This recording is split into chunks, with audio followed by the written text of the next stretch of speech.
ទីតាំងនៅកន្លែងហ្នឹងវាល្អខ្ញុំចាប់អារម្មណ៍យូរហើយនិយាយរួម4 10ឆ្នាំហើយនិយាយហ្នឹងញ័រខ្លួនរយំលើស្រោតទឹកស្នេហ៍រំភើបពេកដូចថារំភើបខ្លាំងបានតែមើលមួយបងស្រីគាត់នាំទៅមុនហើយគេហ្នឹងមកគឺឲ្យគាត់តែងខ្លួនអីហ្នឹងគឺគាត់មកអត់ដឹងអីទេសប្រាយគាត់មកអញ្ចឹងណា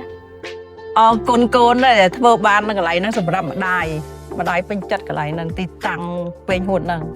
តាំងនៅកន្លែងហ្នឹងវាល្អខ្ញុំចាប់អារម្មណ៍យូរហើយនិយាយរួម4 10ឆ្នាំហើយចាប់អារម្មណ៍ឥឡូវបានពិតមែនហើយរំភើបខ្លាំងហើយខ្ញុំមើលទៅសំណង់អីនៅកន្លែងពេញហួតហ្នឹងវាល្អគាត់ប៉ិនណាម្ចាស់បរិយកម្រងគាត់ហ្នឹងគាត់ប៉ិនគាត់រៀបចំស្តង់ដារគាត់មកស្អាតអត់ឲ្យមានទាស់ភ្នែកកន្លែងណា